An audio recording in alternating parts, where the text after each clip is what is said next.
nuestro culto, en nuestro servicio en línea, donde estaremos todos reunidos, cada cual en su hogar, pero todos reunidos en el Espíritu, a través de la persona del Señor, a través de su obra, a través de su palabra.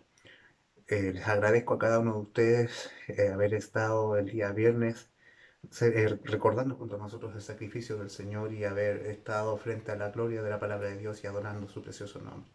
Hoy día lo haremos en torno a la gloriosa verdad de la resurrección, el sello de la victoria de Cristo, el sello de la victoria de la iglesia.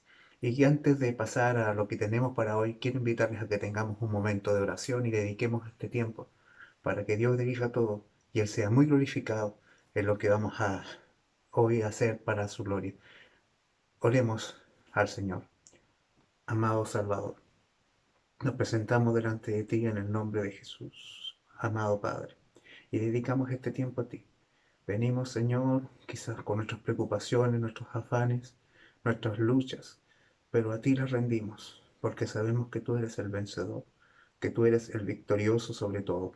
Gracias, Padre, porque tú eres nuestra gloria, porque tú eres nuestra victoria. Y en torno a ti, Señor, hoy nos reunimos, en torno a ti, Señor, hoy nos conectamos y declaramos que tú eres nuestro Rey vencedor, nuestro Dios victorioso. Te adoramos, te bendecimos. Muchas gracias por este tiempo que estaremos junto a tu iglesia. Lo dedicamos a ti y esperamos que tú seas muy glorificado, mi Señor, y nuestras vidas muy edificadas. Oramos, Señor, en los méritos de Jesús, nuestro Salvador. Amén. Amén. Que el Señor les bendiga. Tendremos un momento de adoración, de alabanza. Estaremos reflexionando también en su palabra.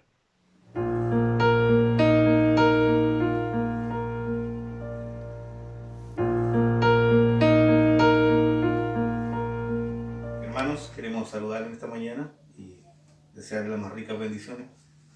Y como iglesia del Señor, parte de la iglesia del Señor, hemos apartado esta mañana para tener un tiempo de comunión a través de la palabra, a través de la alabanza, y que no hay mejor manera de expresar nuestra gratitud por todo lo que está ocurriendo. E invitarle a ustedes en esta mañana a que se unan a nosotros, más que nos vean, sino que sean parte de la adoración. Es maravilloso poder adorar al Señor en conjunto, en armonía, en unión. Y yo creo que en este tiempo la iglesia debe estar más unida que nunca. Así que le invitamos, y antes de pasar a cantar y adorar al Señor, le invito a orar un instante. Padre, te damos gracias en esta mañana por reunirnos como grupo, Señor, y aparte de nuestra iglesia queremos unirnos a ellos para poder cantar y poder adorarte, Señor. Esta mañana es para ti, Señor. Esta mañana solamente está enfocado en ti, Señor. No hay nada más hermoso que tu nombre por sobre todas las cosas. Señor, tú eres grande, maravilloso. El salmista decía que eres abundante en misericordia. Mi Señor, en esta mañana solamente te rogamos que nos bendiga. Que provea, Señor, para tu iglesia el descanso a través de tu palabra, el consuelo a través de tu palabra, la esperanza a través de tu palabra. Eso lo rogamos, Señor, porque a ti tenemos a ti por sobre todas las cosas, en el nombre de Jesús.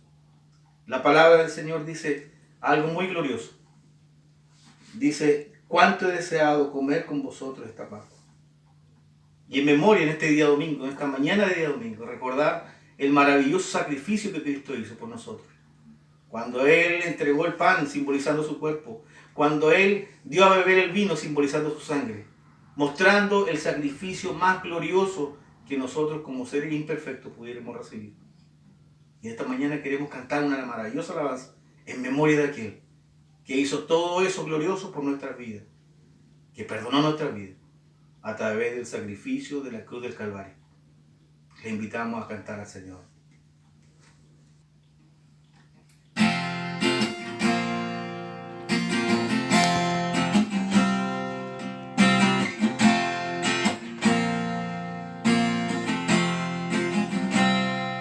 En memoria de ti, yo vengo, de tu pan quiero comer,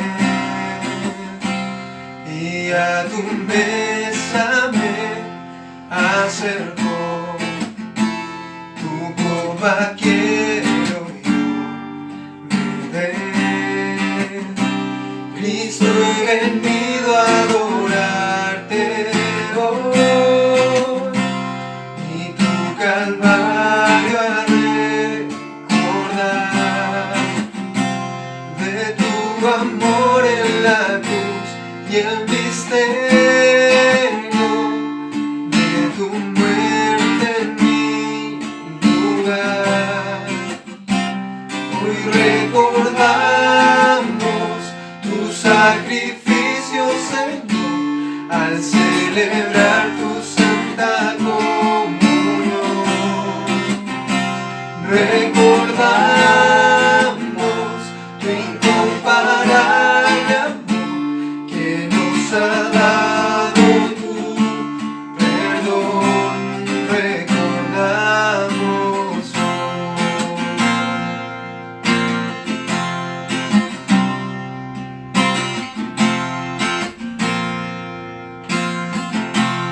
el pan que es tu cuerpo, que molido fue por mí.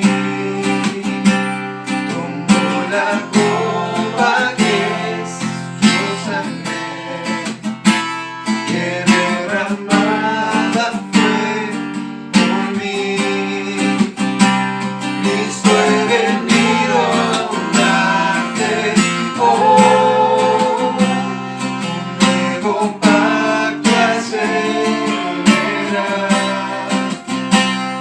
eterna paz con el Padre tengo, y del pecado libertad. Hoy recordamos tu sacrificio, Señor, al celebrar tu santa comunión. Recordamos tu incomparable amor que nos ha dado tu perdón.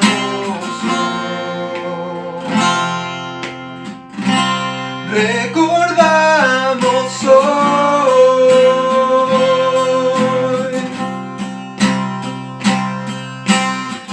recordamos, recordamos, recordamos hoy. Esperamos por ti, Jesús, y cuando estemos en gloria cenaremos otra vez. Esperamos por ti, esperamos por ti, esperamos por ti, Jesús, esperamos por ti, Jesús, y cuando estemos en gloria cenaremos otra vez. Esperamos por ti, esperamos por ti, esperamos por ti, Jesús, esperamos por ti, Jesús, esperamos por ti, Jesús.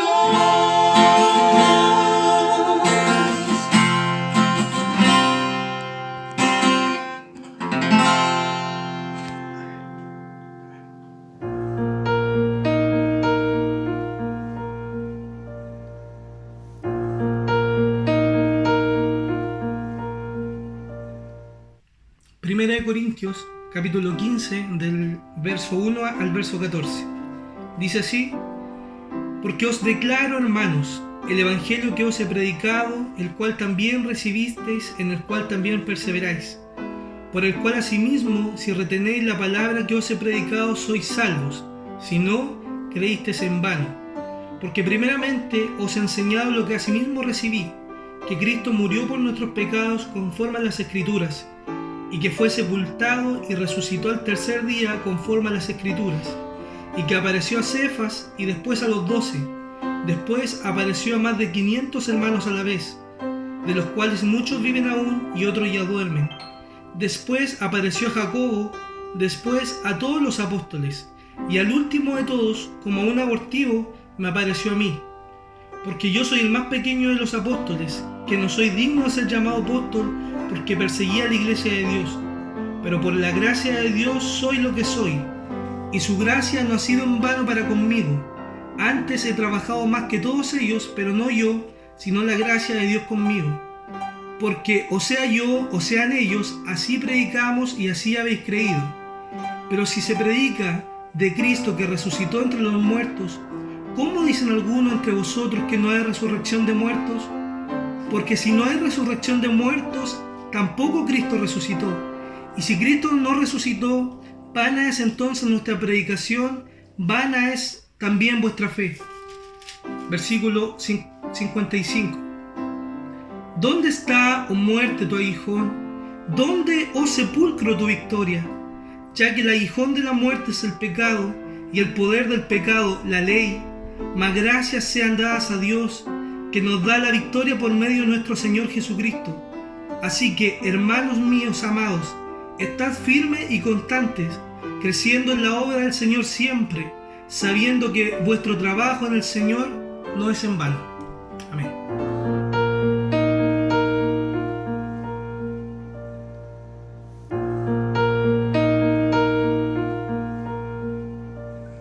Amén. Quería tomar este espacio también para saludarles y desearles muchas bendiciones, porque a pesar de que no podamos estar congregados, también esta es una manera que podamos adorar al Señor. Amén. Y les quiero compartir un versículo de la palabra que se encuentra en Colosenses 2.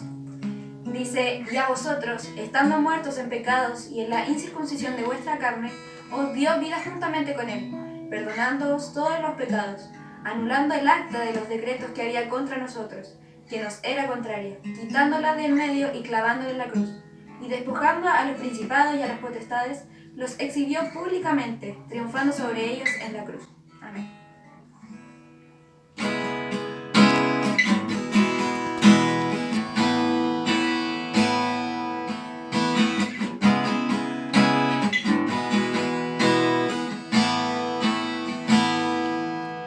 ¿Cómo es que en su perfecto plan mi pecado perdonó? Cuando al morir mi culpa el Cordero la llevó.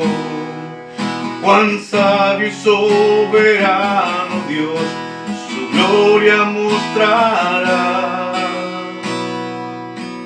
cuando en su trono el pecador regocijará. Oh, la gloria de la cruz, tu Hijo enviaste al morir, mi vida dejaré atrás para conocer la gloria de la cruz.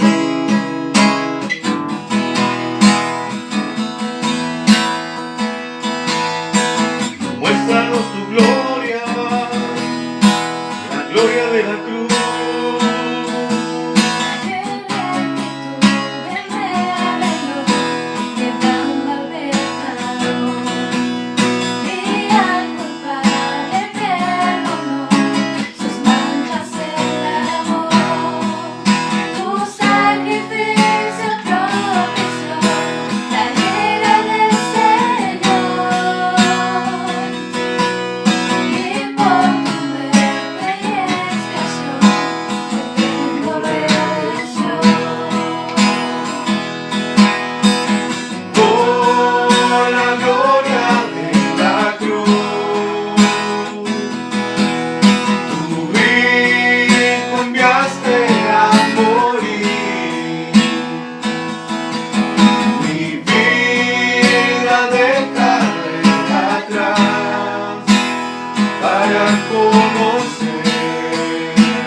Aquellos que habrían de creer, amor inagotable que no puedo comprender, la gracia que me perdonó, su Hijo ahora soy,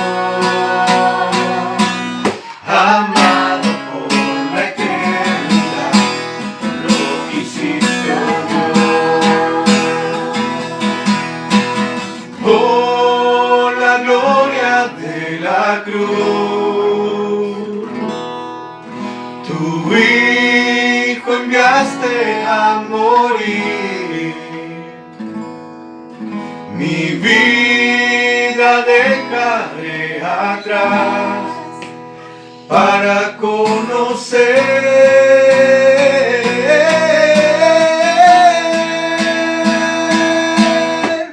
oh, la gloria de la cruz. Tu Hijo enviaste a morir, mi vida dejaré atrás para conocer la gloria de la cruz.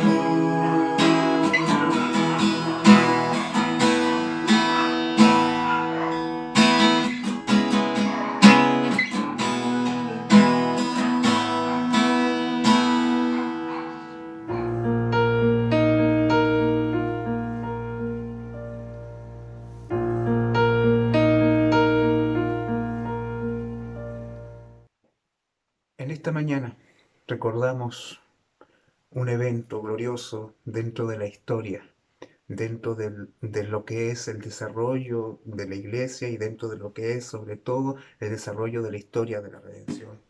Hoy vamos a conmemorar, o mejor dicho, celebrar, esa es la palabra. Hoy vamos a celebrar esa gloriosa verdad de la resurrección del Señor, y para eso le invito a que vayamos a las Escrituras, al Evangelio de Marcos. Vamos a leer el capítulo 15 del verso 42 al 47 y después el capítulo 16 del verso 1 al 8, porque lo que hoy día vamos a recordar, y para poder tener la visión lo más completa posible dentro de lo que nos cabe, de lo que hoy estamos recordando y lo que significa para nosotros, vamos a ver el desarrollo de dos eventos históricos que son parte de lo que es la definición de evangelio que da Pablo en el capítulo 15 de Corintios, en los primeros versículos de ese capítulo.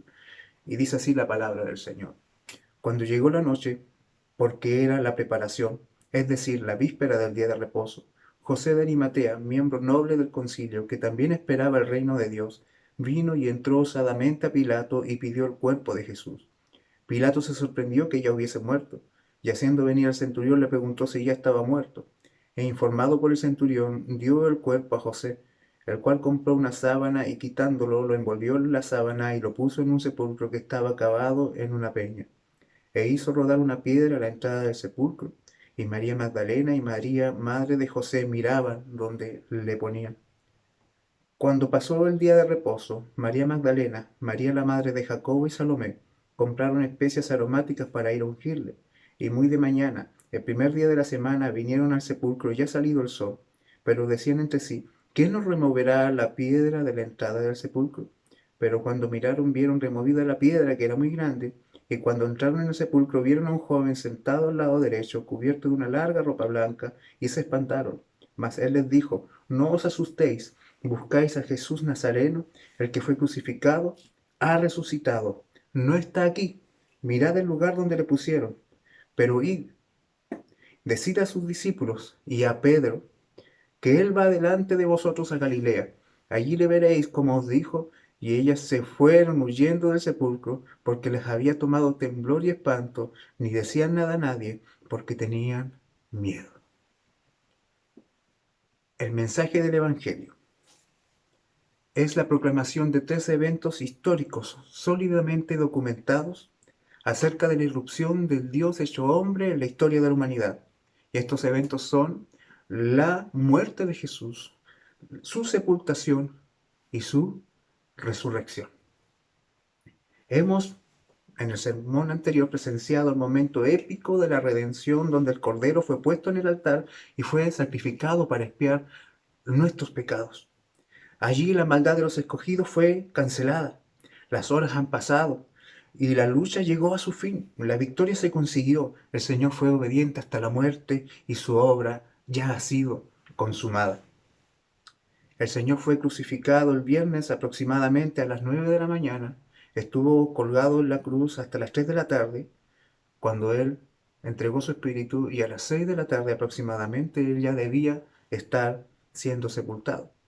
La mayoría de la gente se ha ido, las tinieblas, el terremoto que acababa de acontecer seguramente espantó a la gran cantidad de espectadores que ya habían, y de hecho, como lo dice el relato, la noche ya había caído. El Señor había muerto. La consumación de la obra del Señor incluye llegar hasta el extremo del estado de humillación para un ser eterno, para un ser inmortal, como lo es el acto misterioso de despojarse de sí mismo para poder morir y expirar como un mortal lo haría. Cuando vemos en el Evangelio de Juan, cuando el Señor inaugura todo este proceso, allá antes de iniciar la cena, Él dice que amó hasta el fin a los que allí estaban. Y ese amor extremo como el que Él demuestra, le está llevando a esta hora a entregar su vida completamente y al ser sepultado como cualquier mortal tendría que ser sepultado. Los detractores del Evangelio han esgrimido en más de una ocasión el argumento que Jesús no murió realmente, sino que sufrió una especie de desvanecimiento que luego sirvió para montar la farsa de la resurrección. Pero gracias damos a Dios por la gran cantidad de testigos que rodean el evento y la gran cantidad de relatos que respaldan lo que ocurrió de verdad en la cruz. Cuando hablamos de la resurrección, estamos hablando de una de las doctrinas que le dan el fundamento inamovible a la fe cristiana. Es la que hace, junto con todo el proceso de la justificación, inamovible al Evangelio del pedestal donde tiene que estar. No puede ser incluido con las demás religiones. Todas las demás religiones tienen a sus fundadores allí en sus tumbas y son lugares de peregrinación, pero en cuanto a Cristo, su tumba está vacía. La resurrección hace que el Evangelio sea poder de Dios para salvación. Por lo tanto, esta doctrina de la resurrección es una de las doctrinas que más ataque ha sufrido a través de la historia, tanto desde el primer siglo, como vemos en los mismos complot de Caifás, así como lo vemos luego en la iglesia de Corinto, donde había muchos que no creían en la resurrección. Hoy también hay muchos que no lo creen, ya sea explícitamente, argumentalmente o prácticamente, no creen en la resurrección. Y si no hay resurrección, el Evangelio está cojo. No tiene valor como para hacer una buena noticia. Pero si vemos este relato podemos ver que es real, que es absolutamente verídico, que las evidencias afirman que la resurrección es el sello de nuestra victoria. Lo importante de este relato es que afirman las dos realidades que sustentan, que son parte del sustento del Evangelio. La muerte de Cristo, y de hecho también podemos agregar la sepultación de Cristo, y su resurrección. Pues sin muerte no hay resurrección. Y sin resurrección la muerte de Jesús no sería otra cosa más que el noble sacrificio de un simple buen hombre, pero que no tiene poder para borrar la culpa, que no tiene poder para justificar. Y por lo tanto no tendría la capacidad de traer salvación a los que creen en Él. El sello mesiánico del ministerio de Cristo es por excelencia su resurrección. La resurrección hace válida la fe cristiana. Nuestra predicación tiene seguridad, nuestra salvación tiene seguridad en la resurrección. Pablo dice en 1 Corintios capítulo 15, de versos 14 al 17. Si Cristo no resucitó, vana es entonces nuestra predicación, vana es también nuestra fe. Y si somos hallados falsos testigos de Dios, porque hemos testificado de Dios que Él resucitó a Cristo, al cual no resucitó, si en verdad los muertos no resucitan, porque si los muertos no resucitan, tampoco Cristo resucitó. Y si Cristo no resucitó, vuestra fe es vana y aún estáis en vuestros pecados.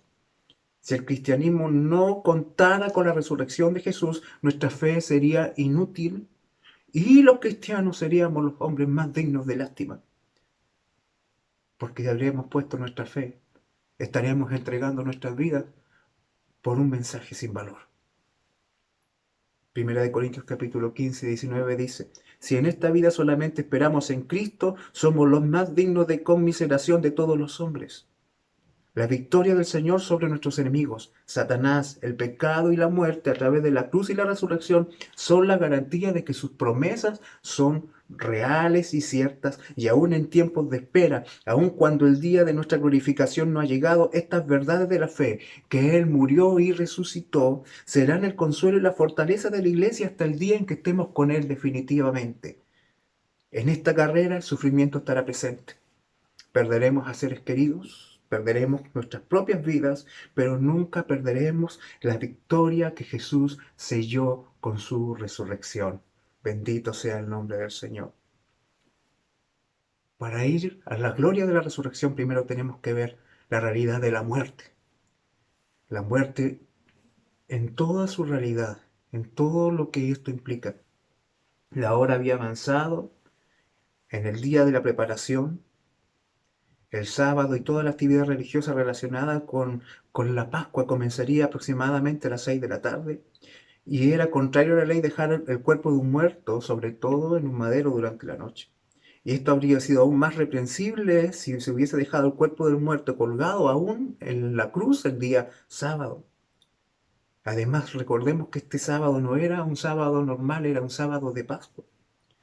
Además de esto, según se ha señalado antes, era costumbre sepultar a una persona lo más pronto posible después de ocurrida la muerte. Por todas estas razones es claro que si se debía de sepultar el cuerpo de Jesús, debía hacerse ahora. Este era el momento. Es decir, antes de las 6 de la tarde, por lo tanto no había tiempo que perder, y según indica especialmente Marcos, porque a fin de remarcar este hecho, él es el único entre los evangelistas que declara que ya la tarde había caído. Pero el Señor en particular ya había muerto. De eso el centurión observó que sí había sido, por lo que se hacía necesario que su cuerpo fuera descolgado, y ahora entra en escena un personaje que hasta ese momento se había mantenido al margen, aunque era un seguidor del Señor, pero se había mantenido en lo secreto. Él amaba al Señor y le seguía, pero aún así él procuraba mantener ciertas distancias. Y aquí vemos que aparece un varón llamado José de Arimatea, descrito como un miembro noble del concilio, que también esperaba el reino de Dios. Él se atrevió a ir donde Pilatos y pedir autorización para hacerse cargo de la sepultación del cuerpo del Señor. Y es muy intencional que se diga que él osadamente incurrió en los actos necesarios para honrar al Señor, ya que él era un hombre que era un noble dentro del concilio. Y este acto le podía traer muchos problemas dentro de su núcleo, pues que ese núcleo al que él pertenecía había sido el instigador de la muerte del Señor.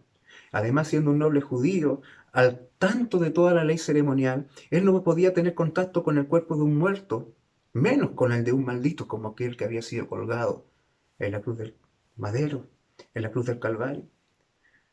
A riesgo de haber sido considerado como inmundo él por 7 días más. Pero además debemos considerar el odio y desprecio que Pilatos especialmente sentía por los judíos, sobre todo en este momento sensible donde las presiones de esta clase social del pueblo de Israel le había llevado a tomar decisiones aún a pesar del dictamen de su conciencia. Pero José, dice el texto, esperaba el reino de Dios.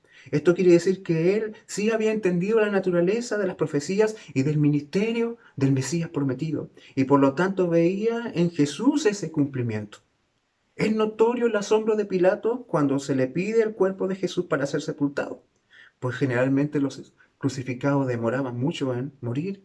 El proceso de agonía a veces duraba hasta días inclusive. Pero las horas de tortura previa que le infligieron al Señor habían provocado en él tan cansancio que él ya había definitivamente muerto. Y Pilatos consigue que el centurión, un hombre experto en la guerra, un hombre que no se va a engañar fácilmente, él certificó que efectivamente Jesucristo estaba muerto, que él había fallecido definitivamente, tanto así que sus huesos no fue necesario quebrarlos.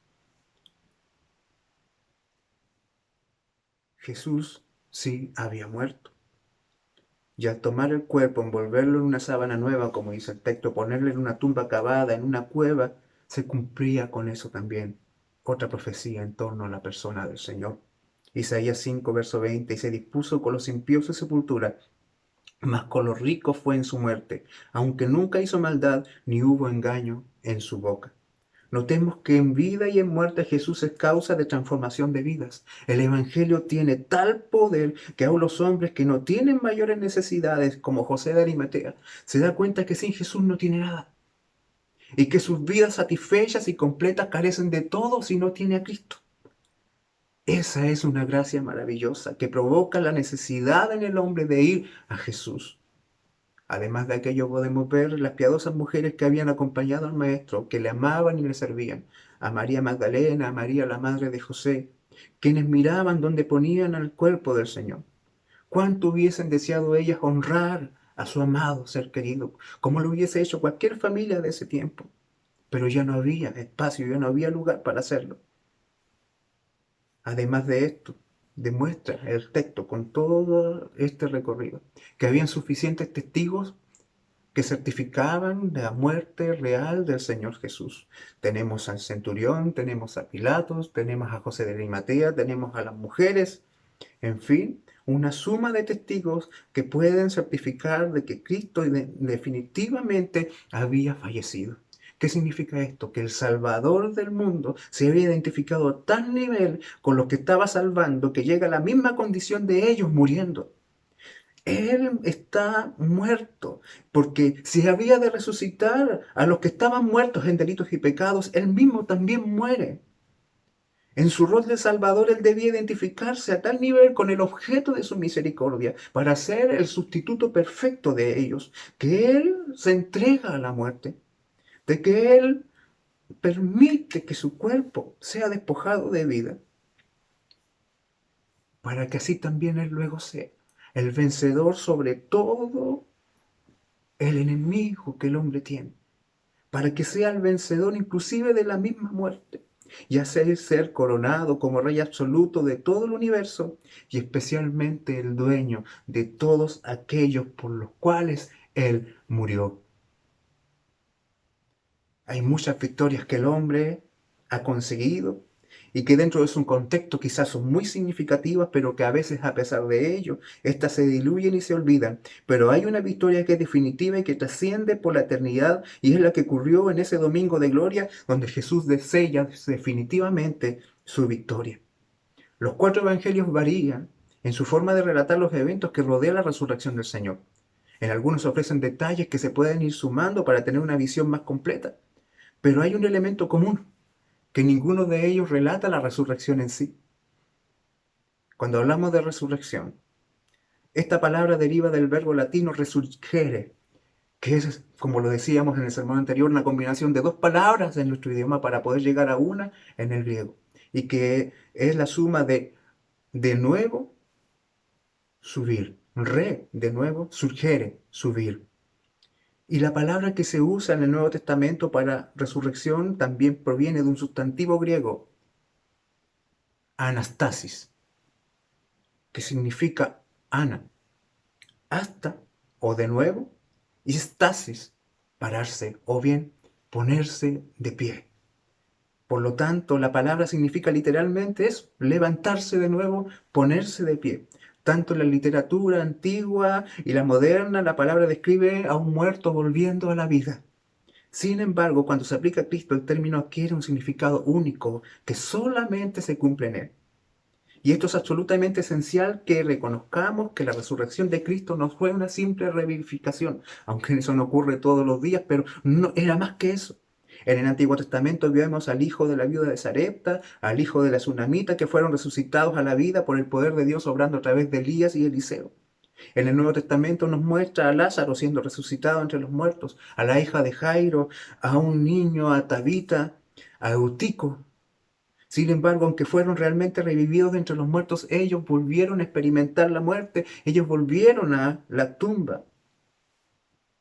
En cuanto a Jesucristo, fue única su resurrección, pues el que fue resucitado entre los muertos nunca más vuelve a morir. Como él lo dijo a Juan en la isla de Patmos, yo soy el que vive y estuve muerto, mas he aquí que vivo para siempre. En su carta a la iglesia de Roma, Pablo expuso esta verdad con mayor claridad, diciendo lo siguiente: sabiendo que Cristo, habiendo resucitado entre los muertos, no volverá a morir, ya la muerte no tiene dominio sobre él, porque en cuanto él murió, murió al pecado de una vez para siempre, pero en cuanto vive, vive para Dios. Han pasado ya el día de reposo, y en consecuencia ya eran más de las 6 de la tarde del día sábado.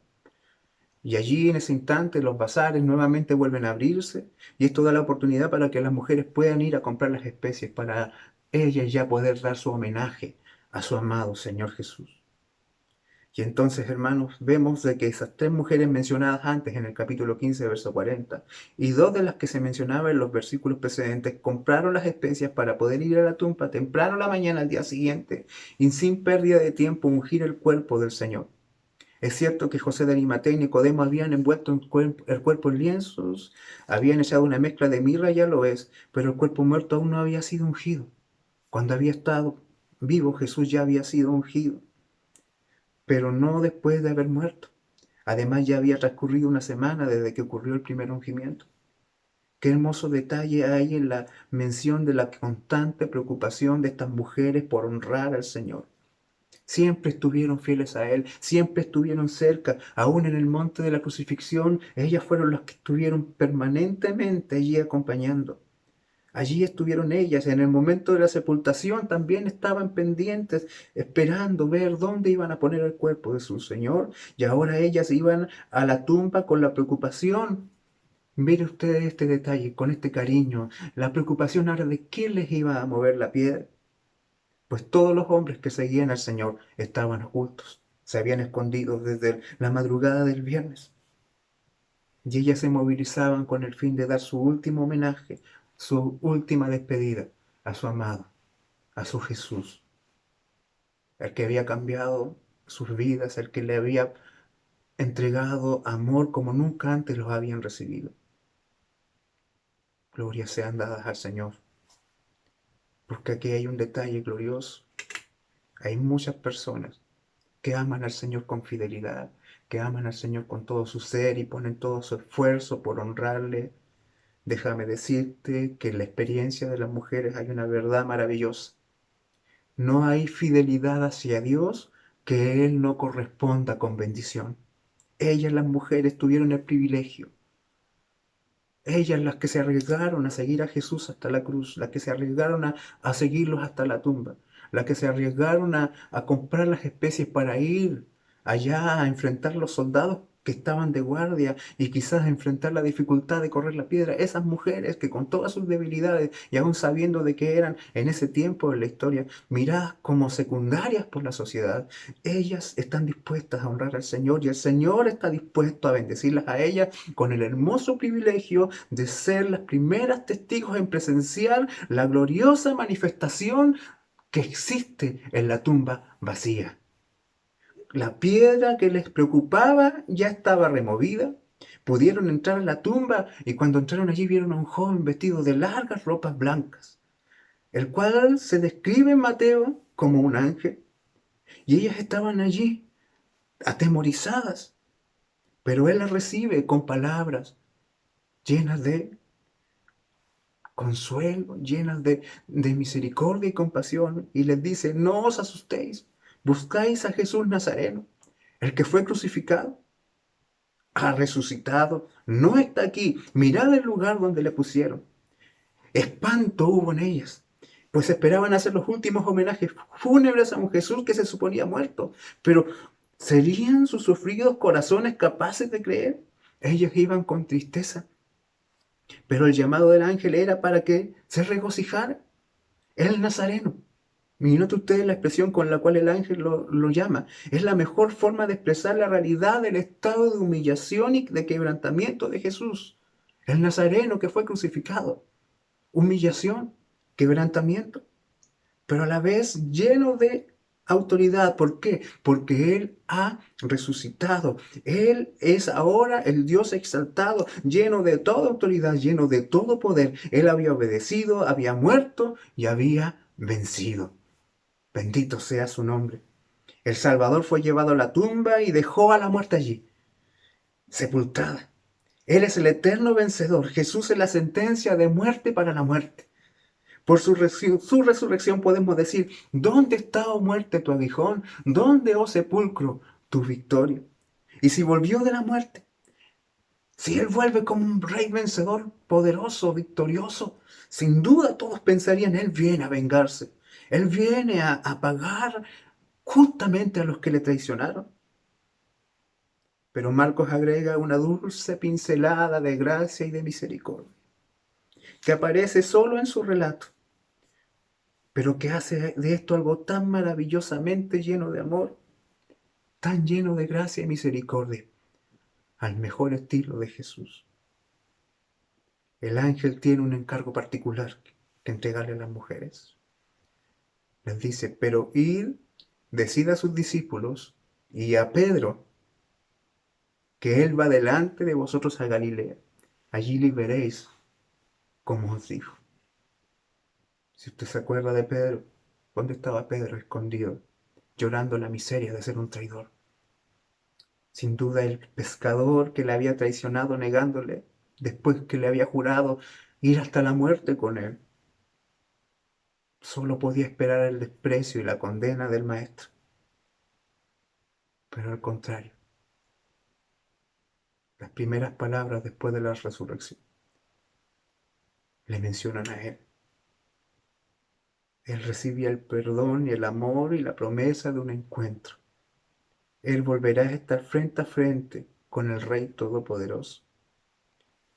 Cristo, victorioso, lleno de poder, con sus enemigos postrados a sus pies, sigue siendo un Rey de misericordia, un Rey vencedor, lleno de compasión, lleno de amor. Bendito sea su nombre. Él tiene compasión de los suyos, aunque los suyos muchas veces no están a la altura de la gracia que han recibido. Pero su amor no se rinde, su amor no falla. Y sin duda este anciano pescador, al momento en que le está relatando estos eventos al joven Marcos, para que los transcribiera y los dejara registrados como un testimonio del Evangelio, no podía borrar de su corazón.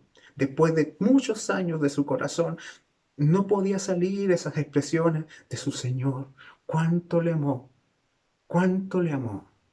Él no podía olvidar cuánto había sido amado por el Señor. Las mujeres llenas de espanto y asombro salen corriendo de la tumba. Algo queda en evidencia cada vez que el Señor hablaba de su resurrección, y es de que la gente no lo tomaba mucho en serio. Cuando hablaba de la señal de Jonás, quizás la gente lo tomaba literalmente, pero no lo veía en el contexto de esta gloria que era completamente inesperada, completamente sorprendente. De hecho, si veían en Jesús al Mesías, su pensamiento en torno a esto no era muy diferente al del común de los judíos.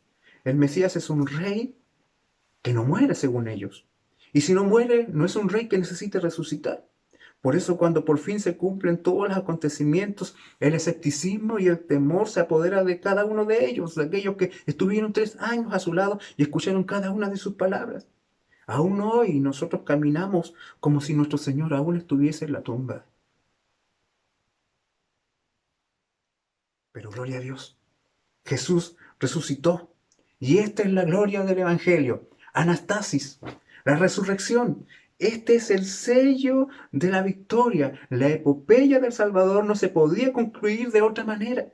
Y esto da certeza que a todos los que han rendido sus vidas y han sido atraídos por el Evangelio, definitivamente pueden estar en paz.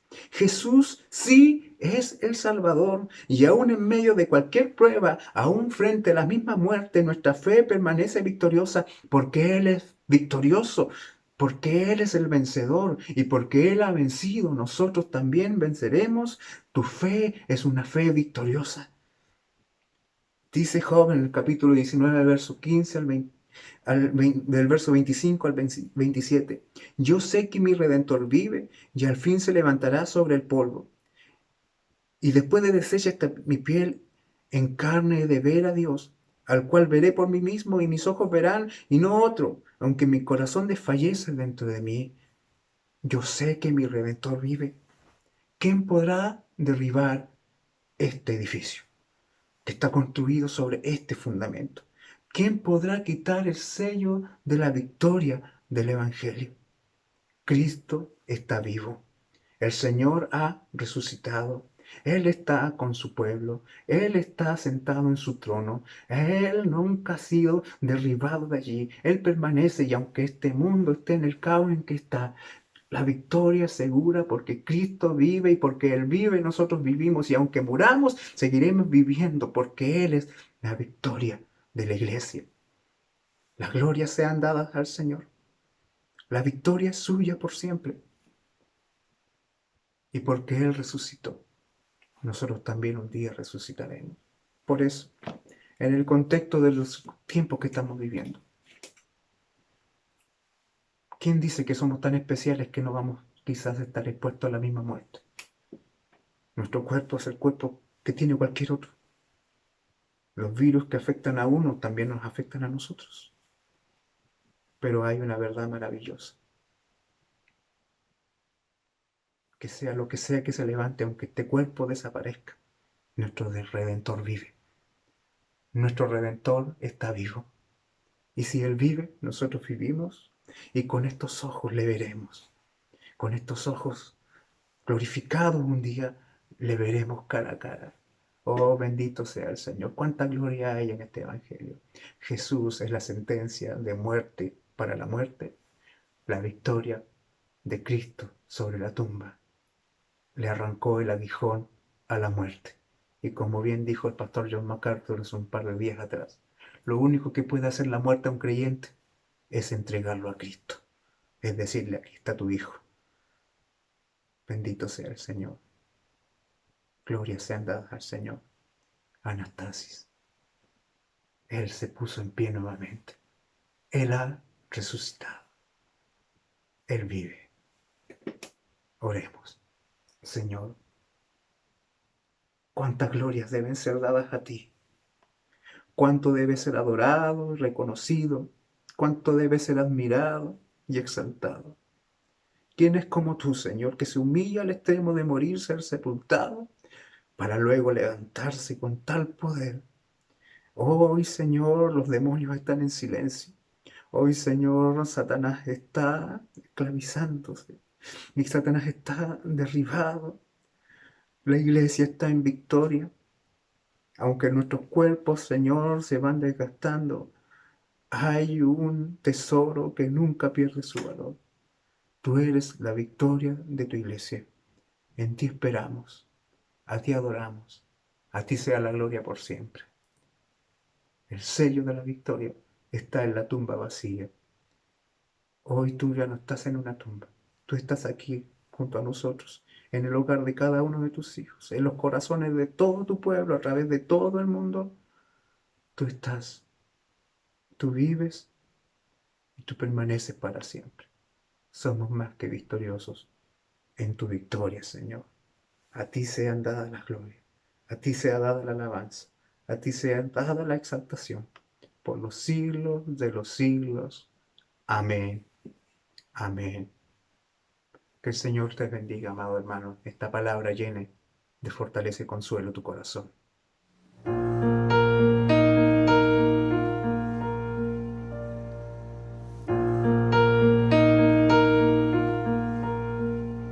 Amados hermanos, estamos agradecidos por esta instancia que hemos tenido de escuchar su palabra, de entonar alabanzas, y más que nada agradecidos por el sacrificio de Cristo, por haber vencido en la cruz, por habernos entregado salvación. Sin duda es lo más grande que nosotros podemos tener. Sin duda tenemos esta adversidad, que es esta pandemia, y no podemos estar reunidos, pero quien nos une es Cristo, su cruz, su sacrificio. Y por eso estamos agradecidos y queremos seguir adorando con una canción. Así que con el equipo ahí, con los chiquillos, vamos a seguir adorando.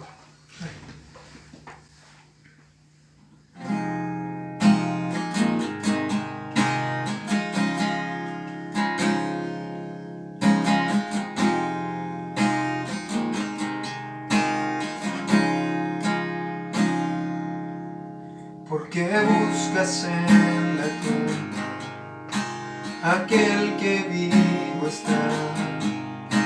Recuerda su promesa, me levantaré.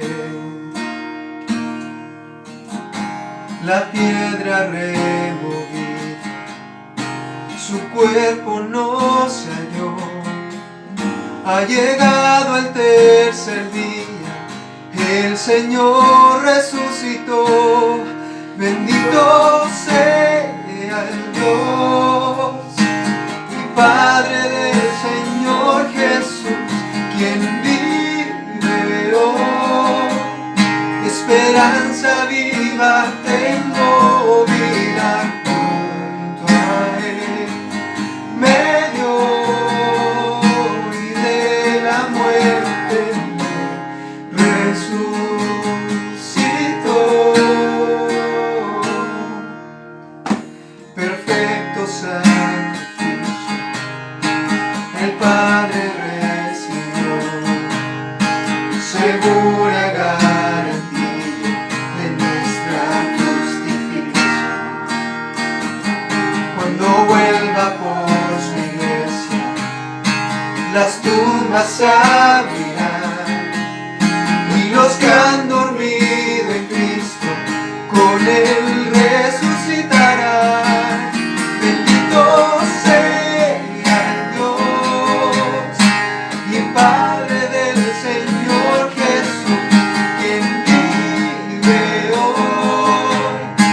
esperanza viva, tengo vida.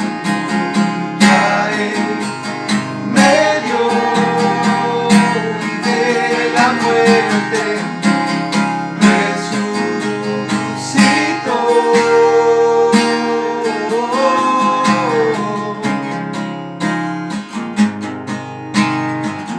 ¿dónde está, oh muerte, tu aguijón?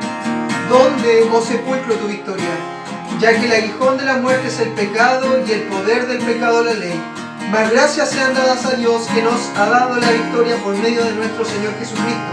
Así que, hermanos míos amados, estad firmes y constantes, creciendo en la obra del Señor siempre, sabiendo que vuestro trabajo en el Señor no es en vano. ¿Dónde está, oh muerte, tu aguijón? Sepulcro, ¿dónde tu victoria? Si Cristo con su muerte te venció, del pecado Él nos liberó y ha reclamado su victoria.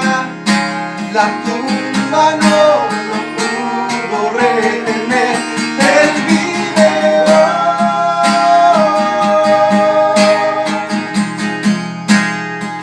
Él vive hoy.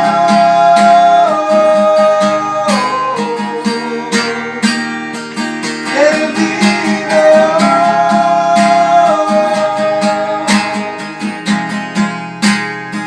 Él vive hoy.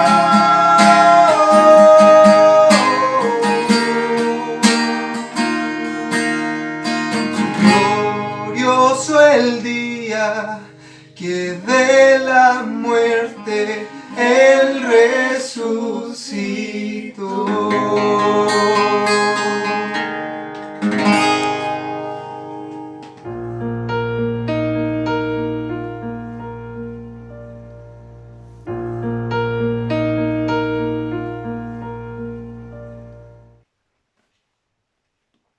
Querida iglesia, espero que hayamos tenido un hermoso momento juntos en torno a la persona del Señor y que tanto las alabanzas como la exposición de la palabra hayan llenado de gozo y esperanza nuestros corazones. Ya nos estamos despidiendo, pero no quiero dejar pasar este instante sin leer lo siguiente, que sea para nosotros nuestro consuelo, nuestra fortaleza y nuestros deseos mutuos. Números capítulo 6 del verso 24 al 26 dice: Jehová te bendiga y te guarde. Jehová haga resplandecer su rostro sobre ti y tenga de ti misericordia. Jehová alce sobre ti su rostro y ponga en ti paz. Dios te bendiga abundantemente. Las autoridades dicen que estamos entrando a la semana más grave y más difícil de esta crisis que estamos viviendo. Pero tenemos un Dios que bendice a sus hijos y que cumple sus propósitos en ellos. No dejemos de orar por nuestros hermanos que trabajan en los sistemas de salud. No dejemos de orar por nuestros hermanos ancianitos. No dejemos de orar por nuestros hijos. No dejemos de orar por nuestro país, por nuestros gobernantes. No dejemos de orar por cada nación.